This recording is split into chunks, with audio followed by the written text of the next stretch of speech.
오늘 함께 나누실 말씀은 신약성경 요한복음 11장 1절에서 16절까지의 말씀 함께 보겠습니다. 제 성경으로는 신약성경 164페이지입니다. 요한복음 11장 1절에서 16절까지의 말씀 우리 한 목소리로 함께 봉독합니다. 어떤 병자가 있으니 이는 마리아와 그 자매 마르다의 마을 베다니에 사는 나사로라. 이 마리아는 이 향유를 주께 붓고 머리털로 주의 발을 닦던 자요, 병든 나사로는 그의 오라버니더라. 이에 그 누이들이 예수께 사람을 보내어 이르되 주여 보시옵소서, 사랑하시는 자가 병들었나이다 하니, 예수께서 들으시고 이르시되 이 병은 죽을 병이 아니라 하나님의 영광을 위함이요 하나님의 아들이 이로 말미암아 영광을 받게 하려 함이라 하시더라. 예수께서 본래 마르다와 그 동생과 나사로를 사랑하시더니 나사로가 병들었다 함을 들으시고 그 계시던 곳에 이틀을 더 유하시고 그 후에 제자들에게 이르시되 유대로 다시 가자 하시니, 제자들이 말하되 라삐여, 방금도 유대인들이 돌로 치려 하였는데 또 그리로 가시려 하나이까? 예수께서 대답하시되 낮이 12시간이 아니냐? 사람이 낮에 다니면 이 세상의 빛을 보므로 실족하지 아니하고 밤에 다니면 빛이 그 사람 안에 없는 고로 실족하느니라. 이 말씀을 하신 후에 또 이르시되 우리 친구 나사로가 잠들었도다. 그러나 내가 깨우러 가노라. 제자들이 이르되 주여, 잠들었으면 낫겠나이다 하더라. 예수는 그의 죽음을 가리켜 말씀하신 것이나 그들은 잠들어 쉬는 것을 가리켜 말씀하심인 줄 생각하는지라. 이에 예수께서 밝히 이르시되 나사로가 죽었느니라. 내가 거기 있지 아니한 것을 너희를 위하여 기뻐하노니 이는 너희로 믿게 하려 함이라. 그러나 그에게로 가자 하시니, 디도모라고도 하는 도마가 다른 제자들에게 말하되 우리도 주와 함께 죽으러 가자 하니라. 아멘. 할렐루야. 하나님의 은혜가 오늘 하루의 첫 시간에 또 이 시간을 주 앞에 드리며 또 하나님께 영광을 돌리는 우리 믿음의 가족들에게 함께 하시기를 예수님의 이름으로 축원합니다. 우리가 주님을 열심히 믿고 또 그렇게 섬기고 살았는데 여러 가지 어려움들을 당할 때마다 왜 나에게 이런 시련이 있는가라고 질문하는 그런 때가 많이 생깁니다. 오늘 말씀에 보면은 이 본문에 나오는 나사로가 죽고 또 그 누이들이 이 슬픔 속에 있는 모습이 등장을 합니다. 3절에 보면은 이에 그 누이들이 예수께 사람을 보내어 가로되 주여 보시옵소서, 사랑하시는 자가 병들었나이다, 이렇게 말씀을 합니다. 이 나사로의 누이들이 이 사람들을 보냅니다. 그래서 예수님을 찾아서 좀 모시고 오도록 그렇게 사람들을 보내죠. 이 사람들이 예수님을 찾아 헤매다가 드디어 예수님을 찾았습니다. 그리고 예수님 빨리 가셔서 이 나사로가 병들었는데 죽게 생겼는데 좀 고쳐주십시오라고 그렇게 간청을 합니다. 근데 이 웬일인지 예수님이 바로 움직이시지를 않습니다. 이때 사람들은 실망을 했겠죠. 먼저 이 심부름 온 사람들이 참 큰 실망을 했을 겁니다. 그들이 정말로 한참 동안 예수님을 찾고 있었고 이제 드디어 찾았는데 이제 됐다 싶었는데 예수님이 바로 가자고 하시질 않고 자꾸 이렇게 시간을 늦추시는 것을 보면서 이들 마음속에 아마 큰 실망이 있지 않았을까라는 생각을 해봅니다. 또 이 실망한 사람은 이 마리아와 마르다였죠. 예수님이 빨리 오시면, 지금 이제 나사로가 아직 살아있을 때니까 빨리 오시면 예수님이 오셔서 병을 고쳐주시지 않을까라는 그런 기대가 참 컸던 것이죠. 근데 이제 잠시 후에 이 나사로가 죽게 되자 아마 이 마리아와 마르다도 그 실망이 참 컸을 겁니다. 심부름꾼들이 예수님을 만난 시점에 그들은 이미 나사로가 죽은 것을 몰랐습니다. 그렇기 때문에 그들은 이 예수님의 모습에 실망을 한 거죠. 만약 나사로가 이미 죽은지 알았다면 예수님이 바로 가시지 않았다고 할지라도 아마 그들은 그렇게까지 실망하지는 않았을 겁니다. 그리고 나사로가 죽었을 때에 그 누이들이 큰 실망을 했겠죠. 그렇다면은 그 실망이라고 하는 것은 사실 가만히 생각해 보면은 예수님께 대한 그런 실망이 되어질 수는 없는 겁니다. 본래 기본적으로 우리가 생각하는 상식선에서 이 땅을 살아가면서 하나님께서 정해놓으신 생명이 되었을 때 이 땅을 떠나게 되는 것, 그것은 우리 인간이라는 그것의 연약함인 것이지, 그것이 뭐 우리를 일부러 죽게 하신다거나 일부러 명을 짧게 하신다거나 하는 이 하나님의 그런 그때그때마다의 그런 일들이 아니고, 또 이 땅을 살아가면서 뭐 어쩔 수 없이 벌어지는 그런 일들은 아니라는 겁니다.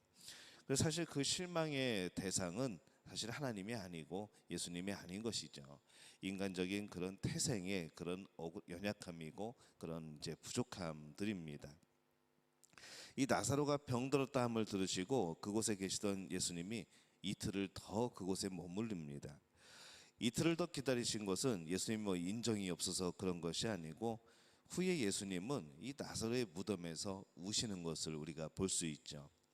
예수님은 그의 백성과 함께 아파하시는 분입니다. 우리의 아픔, 우리의 그런 억울함들, 또 우리의 그런 슬픔들, 이제 그런 것들을 예수님은 기억하시고 또 그런 것에 대하여서 함께 우리가 이제 그 마음을 나누시는 그런 분이죠.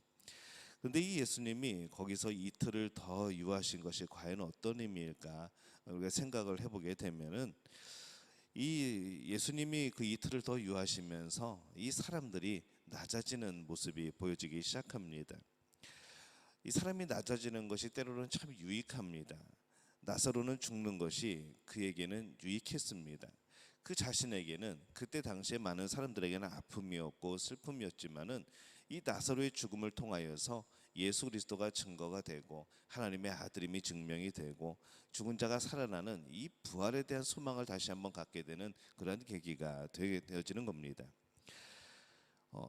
마리아와 마르다는 이 죽은 동생 앞에서 죽음을 묵상하면서 인간의 낮아짐을 경험하게 되죠. 아, 인간의 생명이 우리에게 있지 않구나, 우리에게도 결국은 이 땅을 떠날 그런 날들이 있구나라는 것을 아마 그들은 경험을 했을 겁니다. 그들에게는 그것이 유익한 일이 되어지는 겁니다. 후에 마르다는 이 부활을 말하게 됩니다. 또 마리아는 향유를 붓는 아름다운 일에 그런 또 기억이 되어지죠. 이 낮아짐이, 사람의 낮아짐이 유익할 때가 있습니다. 우리는 언제나 높아짐을 생각하고 우리의 영향력이 넓어지는, 어제 말씀 우리가 함께 나누었지만은 우리의 자꾸 영향력을 넓히고 영역을 넓히려고 하는 우리는 그런 마음을 갖고 있기 때문에 낮아진다거나 우리의 영역이 좁아진다거나 이런 것에 대해서 굉장히 두려움을 가지고 있습니다. 하지만 이 낮아짐이 하나님을 바라보게 되는, 우리의 마음이 하나님을 향하게 되는 그런 계기가 되어지기도 하는 것이죠.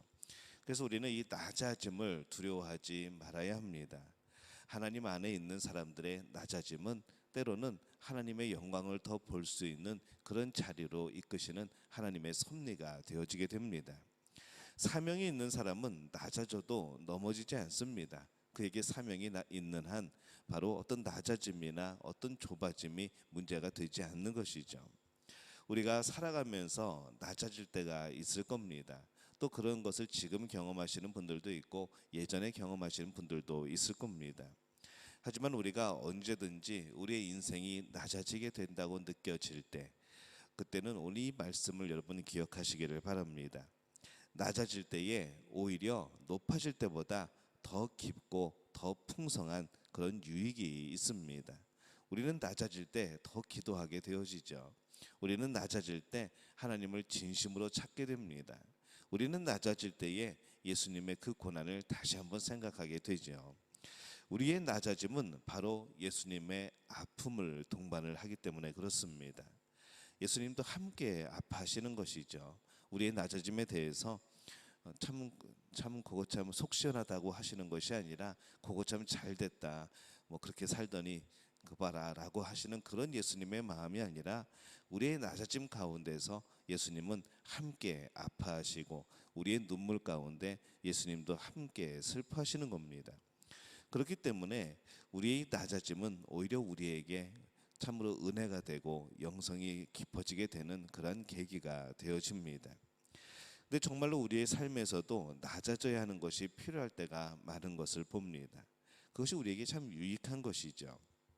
그러기에 우리의 삶에서 우리가 낮아진다고 느껴지게 될 때에는 더 철저하게 묵상하고 더 철저하게 하나님과 가까이 하려고 하고, 또 그런 낮아짐이 경험되어질 때에 더욱더 하나님 앞에 나와 기도하는 그런 우리의 모습이 되어지기를 바랍니다. 그렇게 된다고 한다면은 그 낮아짐의 시간들이 결코 억울한 시간이나 안타까운 시간이나 그것이 슬픔의 시간이 아니라 두려움의 시간이 아니라 오히려 우리의 심령이 부흥케 되는 그런 시간들, 또 우리의 마음이 더욱더 하나님을 향하여 굳건한 믿음을 가지게 되는 그러한 순간들이, 그런 기회가 되어질 수가 있는 겁니다. 우리가 낮아질 때 주님이 우리에게 무관심한 것처럼 보일 때도 있습니다. 나를 버리신 것처럼 느끼실 때도 있는 것이죠. 그러나 결코 그렇지 않습니다. 성경은 그렇게 증거하지 않습니다. 우리의 낮아짐은 죽을 병이 아니라 하나님의 영광을 위함이라는 것을 기억하시기를 바랍니다. 우리의 낮아짐은 우리가 망하는 것을 원하는 것이 아니라 그것을 통하여서 하나님을 바라보게 하시는 그런 놀라운 은혜의 역사인 것을 여러분 기억하시기를 바랍니다. 우리의 낮아짐은 우리를 파괴하는 것이 아니라 오히려 하나님 안에서 우리를 세우시는 하나님의 따뜻한 손길인 것을 여러분 기억하시기를 바랍니다. 낮아졌을 때 더 귀한 시간이 될 수 있습니다. 무엇인가 안정되지 않고 우리의 삶이 뭔가 이렇게 붕 떠 있을 때, 뭔가 우리의 삶이 불안정할 때, 우리는 그때가 우리의 믿음을 더욱더 굳건케 할 수 있는 그러한 계기가 되어집니다. 그 가장 귀한 이 낮아짐의 시간을 허비하지 말고, 또 우리가 낮아졌을 때에 더 주님을 찬양하고 더 주님과 깊이 만나는 그런 복된 시간들을 누리게 되시기를 바랍니다. 그 결과는, 그 후로는 하나님의 놀라운 역사, 또 우리의 지나간 일들을 돌아보면서 그때 하나님이 나를 그렇게 사용하시고 그렇게 훈련시키시고 이렇게 지금 나의 모습으로 이끌어 오셨구나라는 그러한 놀라운 간증들과 감사가 넘치게 될 줄로 믿습니다. 바라기는 이 놀라운 복을 경험하는 우리 믿음의 가족들이 되어지시기를 예수님의 이름으로 축원합니다. 기도하겠습니다.